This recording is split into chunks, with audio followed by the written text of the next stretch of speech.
Top 10 bizarre ways foods were discovered. It is weird to consider food being found, yet there more likely than not been a first time that a human ever placed a food in their mouth. It was a daring or urgent individual who previously observed a shellfish and thought, yes, I need to eat that. Sometimes the revelation of a food was for such a long time in the past that its starting points have gotten unbelievable. Here and there, however, we know precisely when and how a food was found. Here are 10 of the birthplace accounts of regular nourishments and beverages. Number 10. Tea. Tea is one of the most well-known beverages on the planet. Its caffeine content is moderately mellow, so it is immediately both invigorating and quieting without giving you some anxiety. How did the leaves of the tea plant become so profoundly prized? In one Chinese legend, the properties of tea were found by the Emperor of China. It was in 2737 BC that the head Shen Nong wound up sitting under a tree. He turned out to heat up some water when a whirlwind drifted a few leaves down into the gurgling pot. As they diffused in the water, the sensitive smell of tea filled the territory. Shen Nong drank the primary cup of tea on record. It was fortunate there wasn't a flying creature sitting in the tree, or we may be drinking droppings today. It appears to be almost certain that tea was found as having restorative properties eventually, and fused into Chinese medication prior to developing into the cutting-edge drink. The Chinese legend isn't the lone story of its root. In one Indian story, a Buddhist known as Bodhidharma promised to reflect for a very long time without dozing. At the point when he nodded off following 9 years, he was so furious he detached his eyelids. At the point where they struck the ground, they changed into tea plants, and tea got one path for priests to fight off rest. Number 9. Coffee.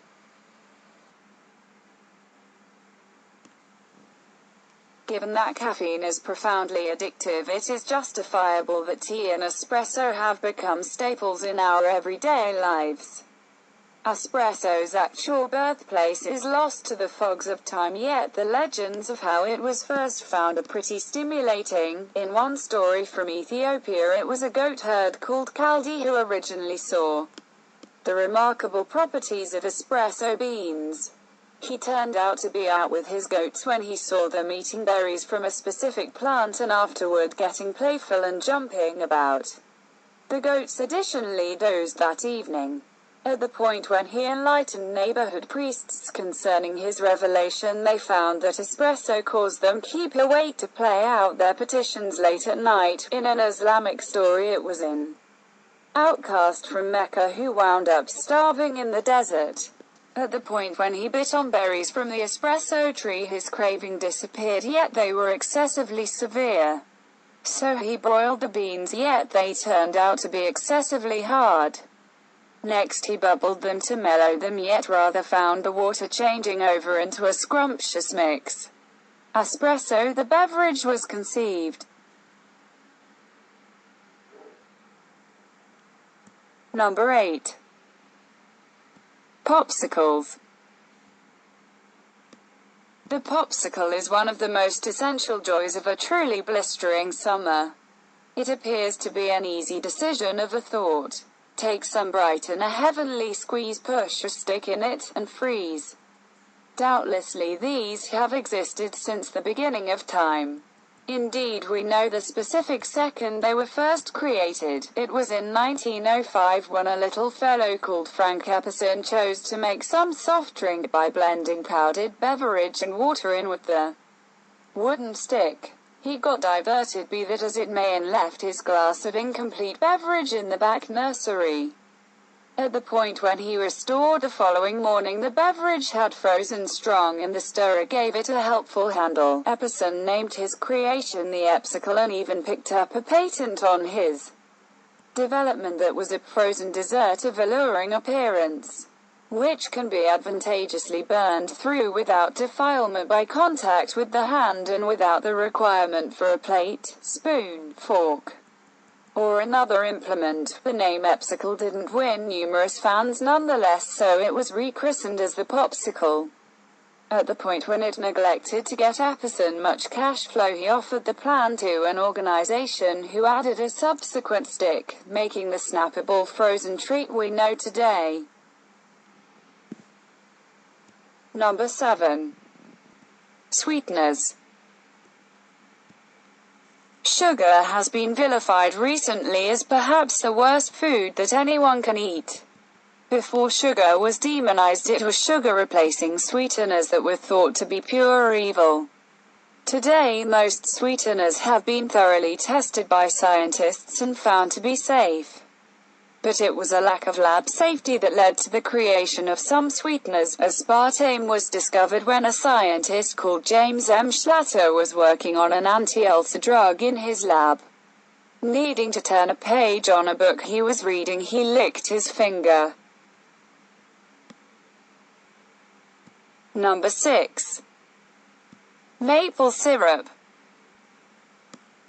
For the most part, we possibly consider trees a wellspring of food when we are pondering their organic product. Maple syrup, anyway, is the result of people basically wounding a tree and drinking its blood. How did people sort out that maple trees have sweet squeeze inside them? It is notable that the indigenous individuals of North America were creating maple syrup sometime before European pilgrims showed up. Maple syrup doesn't emerge from the tree in the structure we pour it onto our flapjacks. The syrup begins as a watery liquid and should be bubbled into a thick syrup. Indigenous individuals didn't bubble maple syrup, however. They would leave maple sap out in a shallow vessel, and when the water froze, the syrup would be left behind. According to one legend, Prince Glooskap found that his kin were relaxing their work since they were drinking syrup directly from a tree. To stop this occurrence again, he added water to the trees and made the sweet liquid just descend up in the trees in spring.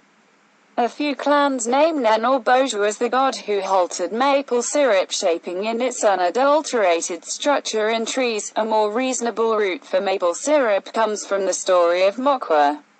At the point when she was cooking some mousse for her better half, she ran out of water. Unfit to find any, she utilized the sap from a maple tree.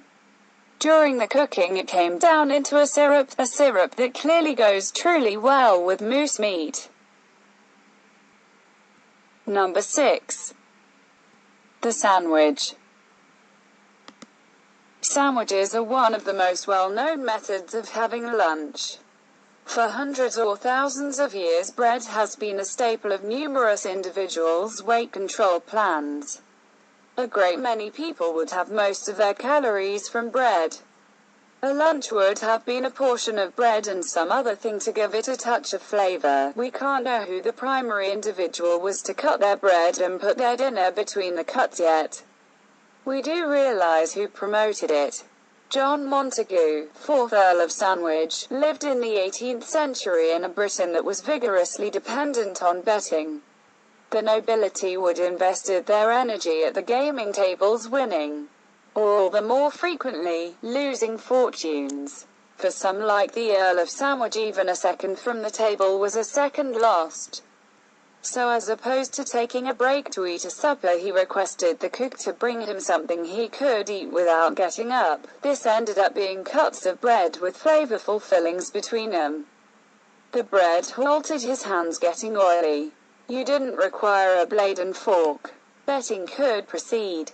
Regardless of whether this was the genuine beginning of the sandwiches discussed yet, for the Earl it was maybe his most enduring commitment. Number 4. Tofu. Tofu is a fairly insipid fixing with a remarkable vivid root. It has a long history that goes back at any rate 2,000 years. Eventually soy milk was blended in with something to make it coagulate into something looking like cheddar. How this progression was first made is a disputable subject. The most fundamental hypothesis is that polluted ocean salt was added to soy milk to season it. In the event that there was ocean weed or magnesium salts in the blend, it would make the soy milk sour. This is altogether conceivable, however not as intriguing as the other legend of its origin. According to one story, it was a Chinese ruler of the Han administration called Liu Ei who initially made tofu. Liu Ei was an incredible researcher and appears to have had an affection for soybeans. One legend makes him create soy milk for his grandma when she saw the beans as excessively hard to chew. Apparently it was while Liu Ei was investigating interminability and speculative chemistry that he concocted the formula for tofu. While a great many people would be glad to have created a meat substitute, Liu Ei was said to have really concocted a formula for eternality. One record sees Liu Ei becoming more youthful from eating tofu. He at that point grew wings and climbed to the sky to live for eternity. That is one method of urging individuals to eat tofu. Number 3. Champagne. Broadly, champagne is just truly champagne in the event that it comes from the Champagne area of France, else it is simply shining disillusionment. Considering the social cachet that accompanies the name champagne, it is anything but difficult to perceive how legends could jump up like the air pockets in a glass. The grape plantations of the Champagne locale had been battling to create white wine from red grapes for ages until a Benedictine priest named Dom Pierre Perignon idealized a strategy. There was one issue, however: his wine had risers in.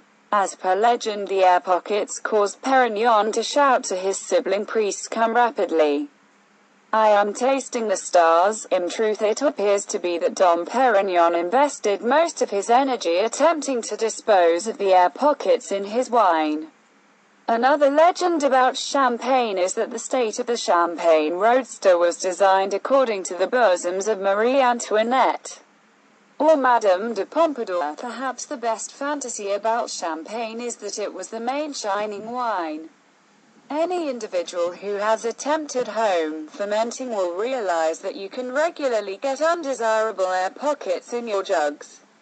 At any rate, there is proof from 30 years before Dom Perignon's marvelous development that shows the English were making shining wine on purpose. Our wine coopers of late occasions utilize immense amounts of sugar and molasses to a wide range of wines to make them drink lively and shimmering and to give them soul. Number 2. Worcestershire sauce. English food has a sketchy standing abroad, and the sauce story of Worcestershire sauce is probably not going to change that. Worcestershire sauces are to some degree sharp and solid sauce produced using fixings like anchovy, vinegar, onion, sugar, garlic, and flavors. As per the Lea & Perrins organization that created the first Worcestershire sauce, the primary bunch was as unappetizing as the depiction of the fixings suggests. Apparently Lord Sandys, a blue blood who had been British legislative head of Bengal, gotten back to England with an enthusiasm for Indian flavors. He visited Lea & Perrins, a couple of physicists, to check whether they could repeat the sauce he needed. Their first attempt was unpalatable to the point that they discarded it. However, the pair had made up 2 barrels of the stuff and just discarded one. The other remained in their basement for another couple of years. When they came to clear some space for capacity, the pair saw the surrendered sauce and opened the cover, doing what we as a whole do when confronted with an old, earthy-colored fluid. They tasted it. What's more, it was tasty. Worcestershire sauce is presently found in organizers here and there Britain. Number 1. Cornflakes. In the event that you think all that you read on the web At that point, uncertainty definitely realized that Kellogg's cornflakes were imagined as a component of a campaign against the wrongs of masturbation. Like most realities that show up on the web, things significantly more perplexing, and more peculiar, than they seem. It is genuine that Dr. John Harvey Kellogg, designer of the cornflake, was a specialist nutritionist and strict man with some weird thoughts. In his books he uncovered that masturbation was the reason for an assortment of diseases from epilepsy, to flightiness, to terrible stance. One of his solutions for these issues was dull food and a lot of it. Different fixes were embedding silver wires into the propulsion, touching the clitoris with carbolic corrosive. Cornflakes might have been essential for his enemy of masturbation crusade, yet they were never advertised as such. The genuine story behind the formation of cornflakes is similarly as intriguing, without zeroing in on self-misuse in any case. The Kellogg siblings ran a sanatorium at Battle Creek. While they were looking for a simple-to-process nourishment for the patients, they cooked some corn. At the point where they got occupied, the cooked corn was left out for the time being and turned stale. Being frugal just as well being cognizant, the pair chose to cook the corn at any rate by squeezing them into thick rolls. This didn't work, yet it made slight drops that the siblings cherished. The absence of taste of the flavorless grain demonstrated a hit. However, no information has been delivered on cornflakes' impact on masturbation. Please subscribe and click the bell icon. Top 10 bizarre ways foods were discovered.